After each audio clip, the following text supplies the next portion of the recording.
안녕하세요. 여러분의 삶이 늘 눈부시게 빛나길 바라는 루나펄스입니다. 여러분은 책을 살 때 전율을 느껴본 적 있으신가요? 제가 이 책을 서점에서 집어드는 순간 온 몸에 닿는 짜릿함으로 심장이 뛰었던 기억이 있습니다. 제가 가장 사랑하는 화가 빈센트 반 고흐의 영혼의 편지입니다. 반 고흐는 목사의 맏아들로 태어나서 신학 공부도 했지만 뒤늦게 화가가 되어 10년이라는 짧은 기간 동안 879점의 걸작을 남깁니다. 생전에는 돈의 압박과 질병으로 힘겨운 삶을 살았고 37 젊은 나이로 권총 자살로 생을 마감할 때까지 오직 그림에만 온 영혼을 바쳤던 화가입니다. 너무나 할 말이 많은 화가이지만 그의 삶을 이야기하자면 짠함이 먼저 밀려와서 어떤 말도 쉽게 꺼내기 어려운 화가인 것 같습니다.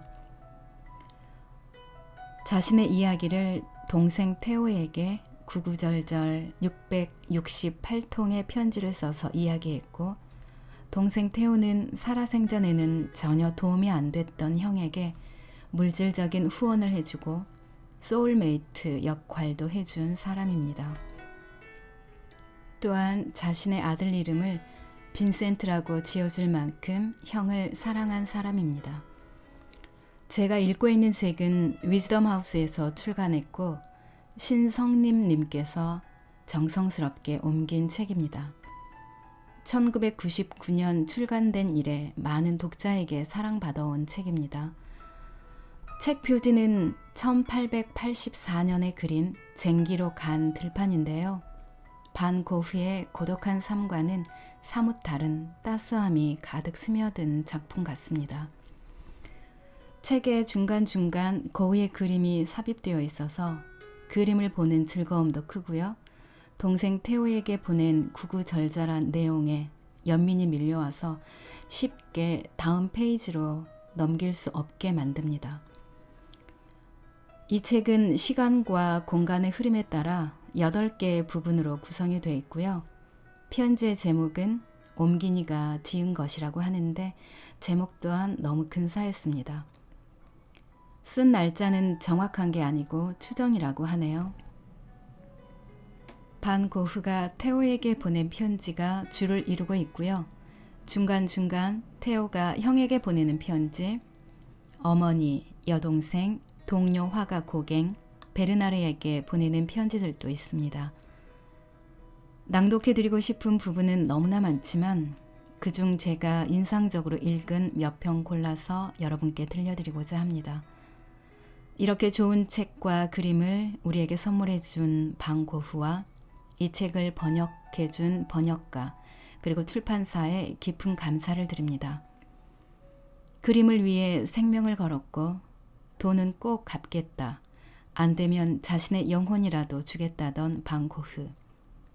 그가 영혼을 다해 살아낸 격렬한 고뇌의 삶을 편지를 통해 들어보시겠습니다. 1874년 1월에 쓴 첫 번째 편지입니다. 제목은 많이 감탄해라.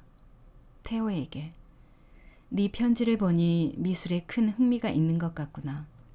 좋은 일이다. 네가 밀레, 자크, 슈레이어, 랑비네, 프란살스 같은 화가들을 좋아한다니 나도 기분이 좋다.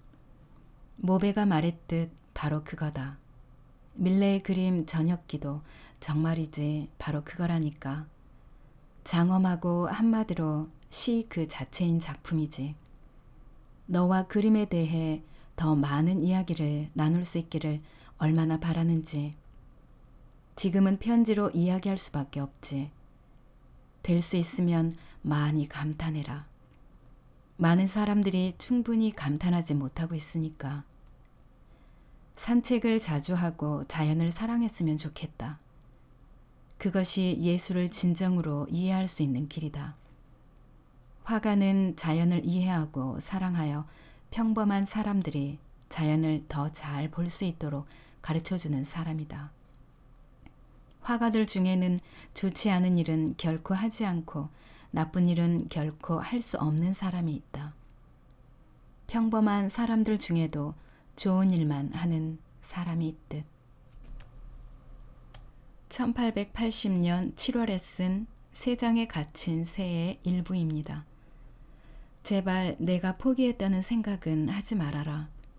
나는 꽤 성실한 편이고 변했다 해도 여전히 같은 사람이니까. 내 마음을 괴롭히는 것은 내가 무엇에 어울릴까? 내가 어떤 식으로든 쓸모있는 사람이 될 수는 없을까?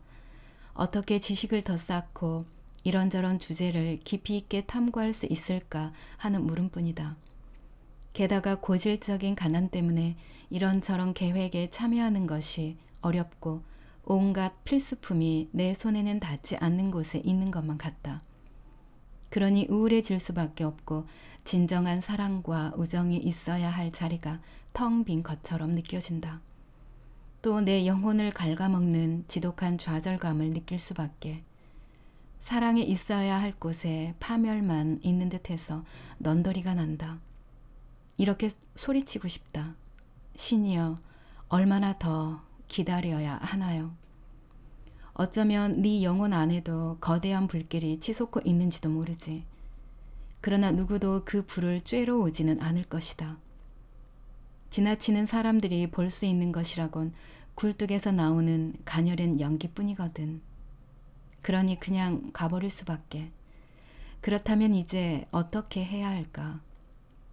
힘을 다해 내부의 불을 지키면서 누군가 그 불 옆에 와서 앉았다가 계속 머무르게 될 때까지 끈질기게 기다려야 할까? 그렇게 하려면 얼마나 끈질겨야 할까? 믿는 마음이 있는 사람은 빠르든 늦든 오고야 말 그때를 기다리겠지. 모든 일이 좋지 않게 진행되고 있다. 과거에도 오랫동안 그랬고 미래에도 계속 그럴 것 같다. 그러나 모든 일이 잘못된 후에는 다시 좋아지게 될지도 모르지. 물론 그걸 계산하고 기다리는 것만은 아니다. 그런 일이 일어나지 않을 수도 있겠지. 그래도 더 나은 변화가 온다면 나는 그걸 얻은 것으로 생각할 테고 기뻐하면서 이렇게 말할 것이다.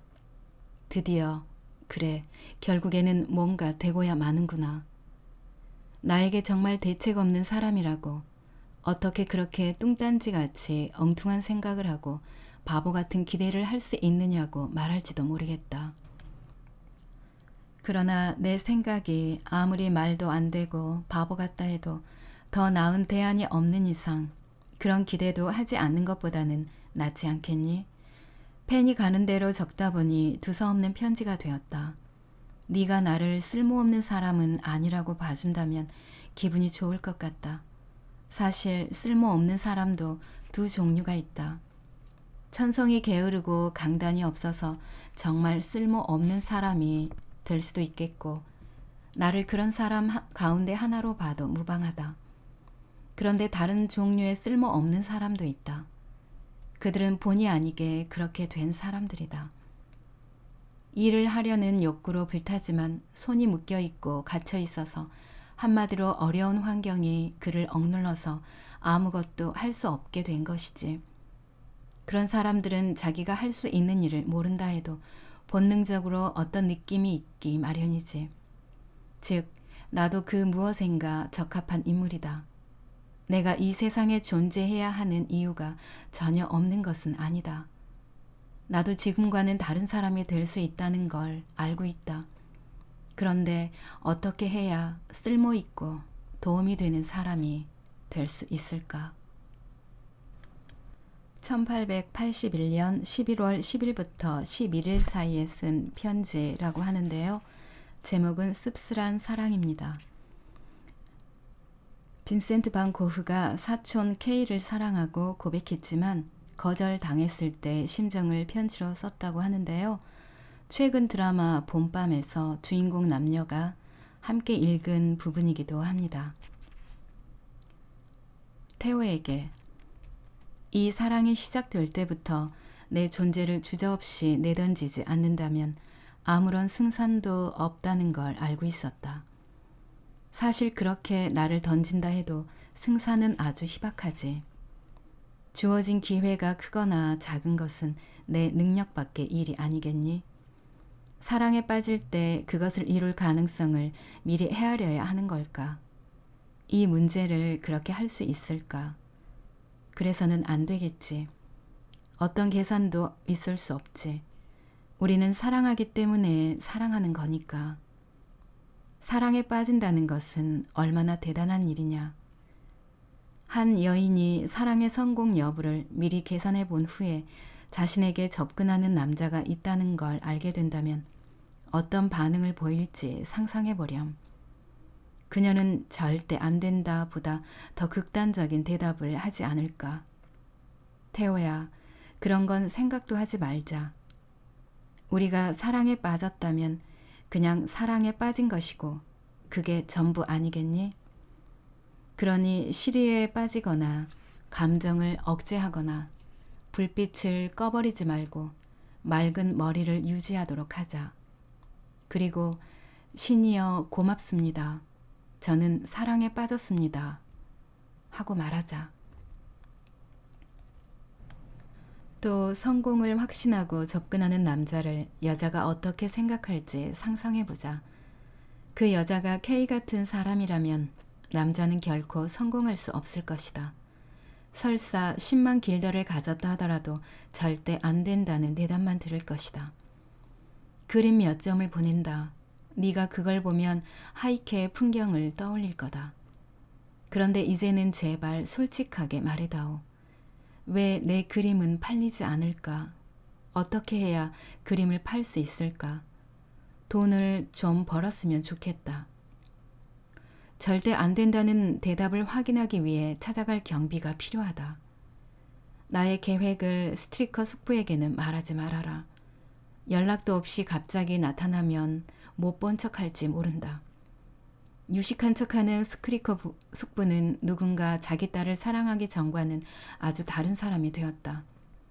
그는 꽤나 권력을 행사하려 한다. 그렇다 하더라도 그의 딸을 사랑하는 사람으로서 그의 앞에 나서는 것보다 나서지 않는 것이 더 두렵다. 그가 이런 상황에서는 무슨 짓이든 할 수 있는 사람이라는 걸 알면서도 요즘은 내가 대생 화가의 손을 타고났다는 느낌이 온다. 아직은 제대로 다루지 못한다 해도 그런 능력이 있다는 게 기쁘다. 앵그르지는 정말 좋은 종이다. 크고 작은 고충은 수수께끼 같다. 힘들더라도 해답을 찾으려 노력할 만한 가치가 있다. 이유도 없이 불평만 일삼는 행운아들. 그들은 나를 우울한 놈이라고 한다. 그러니 내가 절대 안 된다는 대답을 들을 것을 축하해달라고 너에게 부탁하고 싶다. 사람들은 바다로 나가면 익사할 위험이 크다고 말하지만 나는 부인한다. 그 말이 전적으로 틀렸다고 생각하지는 않는다. 단지 위험의 한가운데에 안전이 있다는 사실을 사람들은 잊고 있는 것 같다. 그래, 이 행운아야. 네 행운에 무슨 문제라도 있니? 너는 흥미롭게도 사랑에 빠지는 것을 딸기 따는 일에 비유했더구나. 정말 멋진 비유다. 그러나 그 집에서 만난 목사가 말한 대로 이 사건을 통해 생활수단에 대해서 형 이상학적인 연구를 하고 있는 유식한 스트리커 숙부의 입속으로 기어들 뿐 아니라 아니 결코 절대라고 3번이나 거절하는 입속으로 뛰어드는 사랑은 봄의 딸기를 따는 일과는 다르다. 절대 안 된다는 대답은 봄 기운처럼 상쾌하기는커녕 겨울 서리를 씹는 것처럼 씁쓸하고 씁쓸하고 또 씁쓸하다. 아직 딸기철이 아니어서 딸기밭은 꽁꽁 얼어있다. 시간이 흐르고 봄이 오면 그 밭이 녹을까? 그러면 딸기꽃이 필 수 있을까? 누가 그 딸기를 따게 될까? 1883년 7월 11일에 쓴 편지입니다. 제목은 내가 정말 그리고 싶은 그림. 극적인 효과란 자연의 한 구석과 그 자연에 더해진 인간을 가장 잘 이해하게 해주는 요소다. 렘브란트의 초상화에서도 같은 것을 발견할 수 있지. 그것은 자연을 넘어서는 것이다. 그러니 흔히 과장되었다느니 매너리즘에 빠졌다느니 하는 사람들 이야기는 듣지 말고 그런 그림에 존경심을 갖고 묵묵히 있는 것이 낫다. 내가 정말로 하고 싶은 것, 그리고 할 수 있다는 느낌이 드는 것은 황야의 오솔길에 서 있는 아버지를 그리는 일이다. 휘스로 뒤덮인 갈색의 황야를 좁고 하얀 모래길이 가로지르고 그 위에 엄격하게 보이는 개성적인 인물이 서 있는 모습으로 하늘은 조화롭고 열정에 담겨 있어야 한다. 또 아버지와 어머니가 가을 풍경 속에 서로 팔을 끼고 있는 그림도 그리고 싶다. 줄지어 서 있는 작은 너도밤나무 숲과 낙엽을 배경으로 해도 좋겠지. 쉽지는 않겠지만 꼭 도전해보고 싶은 시골 장례식 그림도 아버지를 모델로 하고 싶다.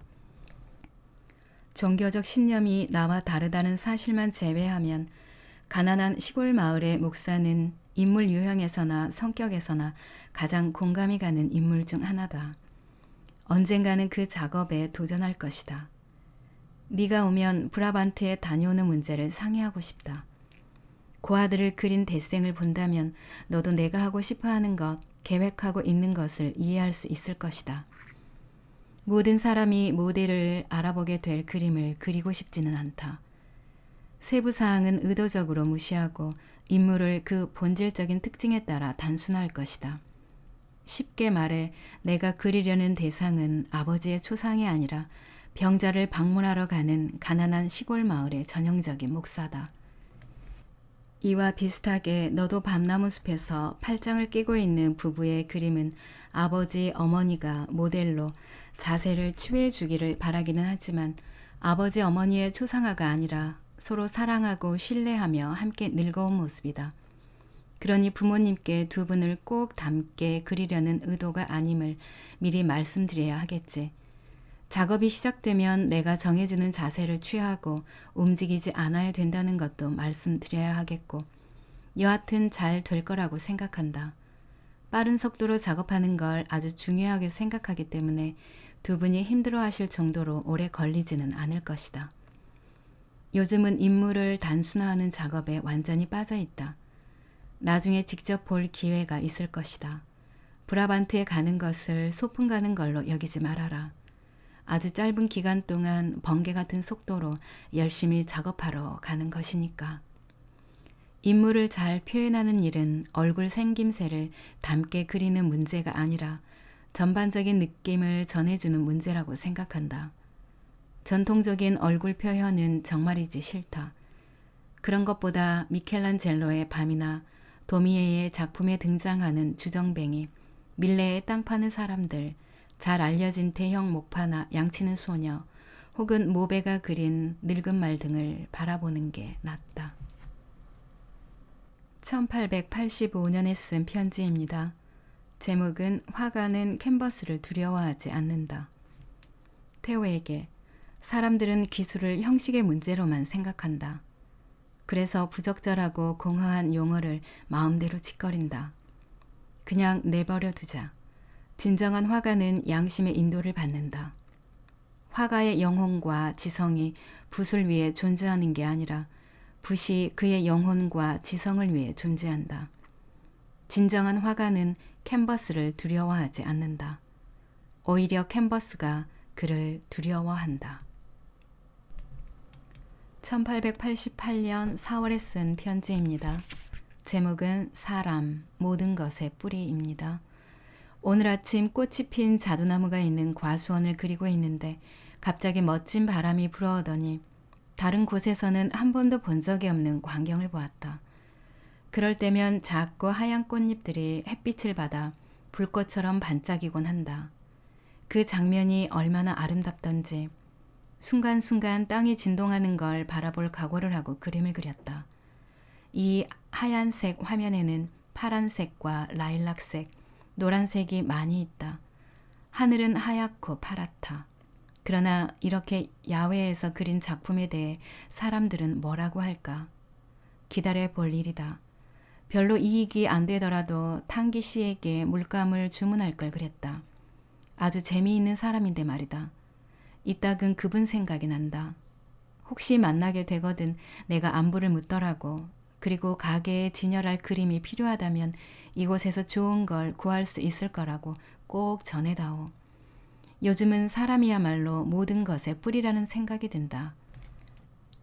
일상적인 삶을 살아가지 못한다는 우울한 감상이 영원히 지속된다 할지라도, 아니 바로 그렇기 때문에 물감과 속고가 아니라 사람의 살과 피로 작업하는 게 더 가치를 갖는지도 모르지. 그런 의미에서는 그림을 그리거나 사업을 하는 것보다 아이를 낳는 게 더 가치 있는 삶이겠지. 그러나 그런 생각을 하다가도 역시 나처럼 일상적인 삶을 누리지 못하는 다른 친구들을 생각하면 나는 살아있다는 느낌이 든다. 인상주의가 주로 다루는 소재는 모두 쉽게 변하는 것이다. 그렇기 때문에라도 과감하게 아주 강렬한 원색을 사용해야 한다. 시간이 지나면 그 색채는 아주 부드러워진다. 1888년 6월에 쓴 편지, 나를 꿈꾸게 하는 밤하늘입니다. 이 편지에서는 제가 가장 좋아하는 그림이 나옵니다. 고흐가 아르레 머무는 동안 그린 그림인데요. 롱강에 비치는 별빛, 별이 빛나는 밤입니다. 지도에서 도시나 마을을 가리키는 검은 점을 보면 꿈을 꾸게 되는 것처럼 별이 반짝이는 밤하늘은 늘 나를 꿈꾸게 한다. 그럴 때 묻곤 하지. 왜 프랑스 지도 위에 표시된 검은 점에게 가듯 창공에서 반짝이는 저 별에게 갈 수 없는 것일까? 타라스콩이나 루앙에 가려면 기차를 타야 하는 것처럼 별까지 가기 위해서는 죽음을 맞이해야 한다. 죽으면 기차를 탈 수 없듯 살아있는 동안에는 별에 갈 수 없다. 증기선이나 합승마차, 철도 등이 지상의 운송수단이라면 콜레라, 결석, 결핵, 암 등은 천상의 운송수단인지도 모른다. 늙어서 평화롭게 죽는다는 건 별까지 걸어간다는 것이지. 1888년 12월에 쓴 편지입니다. 이 편지는 고흐가 귀를 자르고 난 다음에 고갱이 테오에게 전보를 쳐서 아르까지 오게 만들었다고 생각한 고흐가 화가 나서 고갱에게 쓴 편지예요. 멋진 세상, 악의는 없었소 라는 제목이고요. 왼편에는 파이프를 물고 귀를 싸맨 자화상이 삽입되어 있습니다. 고갱에게, 자네에게 깊은 우정을 전하기 위해 태어나자마자 편지를 쓰네. 병원에서 자네 생각을 많이 했네. 높은 열에 시달리고 정신이 희미해진 순간에도. 그런데 내 동생 태호가 여기까지 올 필요가 있었다고 생각하나? 이제 내 동생을 안심시켜 주겠지. 그리고 부탁인데 모든 일이 늘 좋아지고 있는 이 멋진 세상에서 결코 어떤 악의도 없었다는 것을 자네도 분명히 알아주길 바라네. 슈퍼네커에게 안부를 전해주기를, 우리의 초라하고 작은 노란 집에 대해 나쁜 말을 삼가주기를 바라네. 또 파리에서 내가 알고 지내던 화가들에게 안부를 전해주게. 파리에서의 행운과 번영을 기원하네. 추신, 룰랭은 나에게 정말 친절했네. 다른 누구보다 먼저 나를 퇴원시킬 생각을 했던 사람이네. 부디 답장을 보내주기를. 1889년 1월 28일에 쓴 편지, 내 영혼을 주겠다입니다. 아직 한겨울이니 제발 조용히 작업할 수 있게 내버려다오. 그 결과가 미친 사람이 그린 그림에 불과하더라도 그건 내가 어떻게 할 수 있는 일이 아니다. 이제 참을 수 없는 환각도 사라졌고 악몽을 꾸는 일밖에 없다. 칼륨 정제를 복용한 덕분이 아닐까 한다. 다시 한번 말하지만 지금 바로 나를 정신병원에 가둬버리든지 아니면 온 힘을 다해 그림을 그릴 수 있게 내버려다오. 내가 정말 잘못했다면 나를 가둔다 해도 반대하지 않겠다. 그냥 그림을 그릴 수 있게만 해준다면 약속한 주의사항을 모두 지키도록 하마. 내가 미치지 않았다면 처음 그림을 시작할 때부터 약속해온 그림을 너에게 보낼 수 있는 날이 올 것이다. 나중에는 하나의 연작으로 보여야 할 그림들이 여기저기 흩어지게 될지도 모른다. 그렇다 해도 너 하나만으로도 내가 원하는 전체 그림을 보게 된다면, 그 그림에서 마음을 달래주는 느낌을 받게 된다면, 나를 먹여 살리느라 너는 늘 가난하게 지냈겠지. 네가 보내준 돈은 꼭 갚겠다. 안 되면 내 영혼을 주겠다. 1889년 9월 7일에서 8일 사이에 쓴 편지입니다. 지독한 갈망. 태호에게. 삶은 이런 식으로 지나가 버리고 흘러간 시간은 되돌아오지 않는다. 일할 수 있는 기회도 한 번 가면 되돌아오지 않는다는 것을 알기 때문에 맹렬히 작업하고 있다. 나의 경우 더 심한 발작이 일어난다면 그림 그리는 능력이 파괴되어 버릴지도 모른다. 발작의 고통이 나를 덮칠 때 왈칵 겁이 난다. 그런 상황에서는 당연히 그럴 수밖에 없겠지만 막상 겪게 되면 공포를 느끼게 된다. 전에는 회복하고 싶은 마음조차 없었는데 이제 2인분을 먹어치우고 열심히 그림을 그리고 다시 아프게 될까봐 다른 환자들과의 접촉도 꺼리는 것은 바로 이 정신적인 공포 때문인지도 모른다. 한마디로 나는 회복하려고 노력하고 있다. 자살을 시도했는데 물이 너무 찬 걸 깨닫고 강둑으로 기어 올라가는 사람처럼. 이제 마지막 낭독입니다. 이 편지는 7월 29일 고흐가 사망할 당시 지니고 있던 것이라고 하는데요. 사실은 1890년 7월 24일 이전에 쓰여진 것으로 내용이 너무 우울해서 붙이지 않았다고 하네요. 제목은 그림을 통해서만 말할 수 있는 사람. 태호에게. 다정한 편지 그리고 50프랑 고맙게 잘 받았다. 내게 하고 싶은 말이 아주 많았지만 다 쓸데없는 일이라는 느낌이 드는구나. 그 사람들이 내게 호의적이길 바란다. 내 가정의 평화 문제에 대해 나를 안심시키려 할 필요는 없다고 생각한다. 내가 직접 그 화복을 봤으니까. 4층에 있는 집에서 사내 아이를 기르는 일이 재수 씨뿐 아니라 내게도 힘겨운 일이라는 걸 잘 알고 있다. 가장 중요한 문제가 잘 되고 있으니 내가 왜 별로 중요하지도 않은 일을 가지고 왈가왈부하겠니? 침착하게 사업 얘기를 나누려면 시간이 좀 더 지나야 할지도 모른다. 화가들은 무슨 생각을 하든 돈 이야기는 본능적으로 피하려고 한다. 그래, 정말 우리 화가들은 자신의 그림을 통해서만 말할 수 있는 것 같다. 그런데 사랑하는 동생아, 내가 늘 말해왔고 다시 한번 말하건대 나는 내가 단순한 화상이 아니라고 생각해왔다. 너는 나를 통해서 직접 그림을 제작하는 일에 참여하고 있는 것이다. 최악의 상황에도 그 그림들은 남아 있을 것이다. 지금 우리가 처한 위기 상황에서 너에게 말할 수 있는 건 죽은 화가의 그림을 파는 화상과 살아있는 화가의 그림을 파는 화상 사이에는 아주 긴장된 관계가 있다는 사실이다. 그래, 내 그림들, 그것을 위해 난 내 생명을 걸었다. 그로 인해 내 이성은 반쯤 망가져 버렸지. 그런 건 좋다. 하지만 내가 아는 한 너는 사람을 사고파는 장사꾼이 아니다. 내 입장을 정하고 진정으로 사람답게 행동할 수 있으리라 믿는다. 그런데 도대체 넌 뭘 바라는 것이냐?